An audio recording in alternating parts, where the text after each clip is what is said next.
Kristo sa mga Hudyong naniniwala sa Kanya, kung patuloy kayong susunod sa aking mga aral, makikilala ninyo ang katotohanan at ang katotohanan ang siyang magpapalaya sa inyo. Narinig niyo yun? Anong sagot ng mga Hudyo sa Panginoon? Ang sabi ng mga Hudyo, hindi kami mga alipin. Kasi noon, ang mga alipin ay walang kalayaan. Hindi kami mga alipin. Sabi nila, paano mo kami palalayain? Ang pinalalaya lang yung mga alipin. At ito ngayon, ang sinagot ng Panginoon. Tandaan ninyo ito, ang sino mang gumagawa ng kasalanan ay alipin ng kasalanan. Narinig niyo ba yun? So, ayun ang layunin ng pagparito ng Panginoon, palayain tayo sa pagkaalipin. So, anumang bagay na umalipin sa atin ay kasalanan na po yan.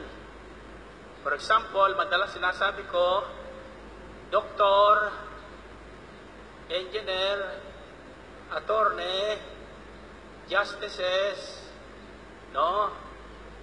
Pangulo ng bansa ay hindi makalaya sa paninigarilyo.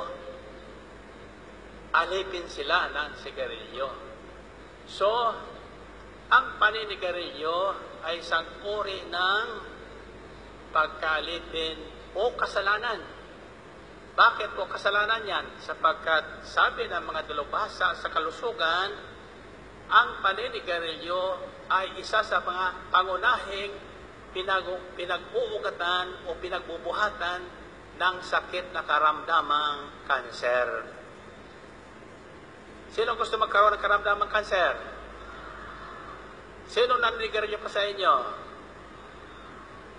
Salamat sa Diyos. Sa El Shaddai, wala akong naririnig ang naaamoy na usok ng sigarilyo. Bakit? Bakit? Sabihin niyo bakit? Alam mo kung bakit? Sapagkat pinalaya na tayong lahat sa pagkaalipin, sa tabako at sigarilyo na siyang sumisira ng templo ng Diyos na ating katawan. Kaya kung mayroon pa dyan sa inyo na naninigarilyo, nakikinig ngayon sa broadcast na ito, gusto nyo humaba ang buhay nyo,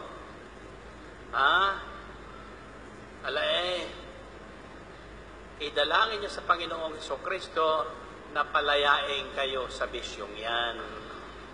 Amen ba? Ito pa ang isang hindi natin namamalayan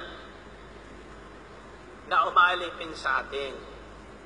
For example, noong nakaraang Sabado, mayroon po akong narinig na lumabas ng House of Prayer bago ako magsimula ng pahayag. Bakit siya lumabas? Sapagkat ayaw niyang makarinig ng salitang hindi niya magugustuhan. Narinig niyo ba yun?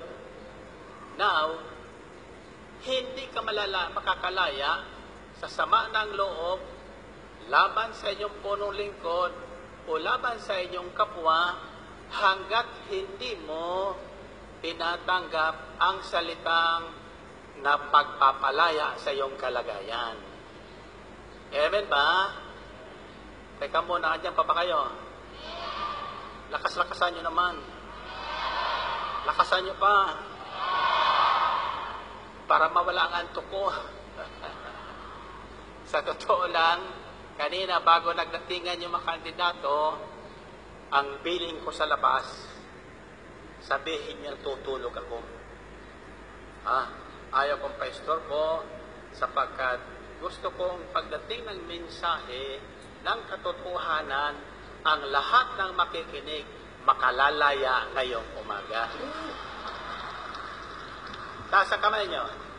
Ang katotohanan pong tinutukoy sa Biblia na ipapaliwanag ko sa inyo ay nagpapalaya hindi po lamang sa kasalanang umaalipin, hindi po lamang sa bisyo, kundi maging sa kamatayan. Ito po'y nagpapalaya sa kahirapan. Sino sa inyo yung gustong lumaya sa kahirapan? Paano nyo malalaman na kayo ay pinalaya na sa kahirapan? Nakabayad na sa utang, tama yun. Purihin natin ang Panginoon. Purihin na Diyos. Hallelujah. Nakikinig talaga ito, ano? Okay. Ito naman po ang isang totoo. Tuwing darating ang eleksyon, bakit nagkakabahabahagi ang mga taong nagsasabing nasa kanila na ang liwanag ni Kristo? Hindi nararapat po yun. Ano man mangyari, tatandaan nyo ito, ang mga pumapasok sa politika na lumalapit sa atin upang hingin ang ating mahalagang tulong na boto, ay ilang taon lang naglalaho na. Hindi na natin sila malalapitan kung malalapitan natin sila. Pero sa gawain ito, ang Diyos na nagpapalaya sa atin, ang Diyos na tumutulong sa atin, bagamat tayo lagi nagkukulang, lagi nating nalalapitan. Amen ba? At hindi natin lang basta nalalapitan. Lahat na lumalapit sa Diyos na ito ay hindi po tinatanggihan ng ating Panginoon. Amen? Ano man ang inyong kailangan, bago pa natin ilapit sa Kanya, alam na niya. At saka walang pagkapagod ang ating Diyos. Napapagod tayo, subalit siya hindi po napapagod. Always on the go. Nasundan niyo ba yon? Saan niyo masusupang sa Biblia yan? John 5:17. Sabi ni Jesus, "My Father is always at His work to this very day, and I too am working." Ang aking Ama ay patuloy sa paggawa hanggang sa kasulukuyan. At ako rin ay patuloy sa paggawa.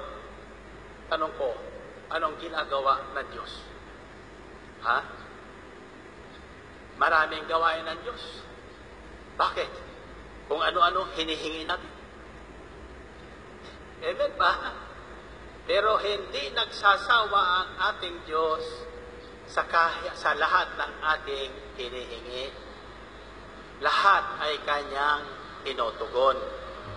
Amen ba? Purihin natin ang Panginoon. Purihin ng Diyos. So ang unang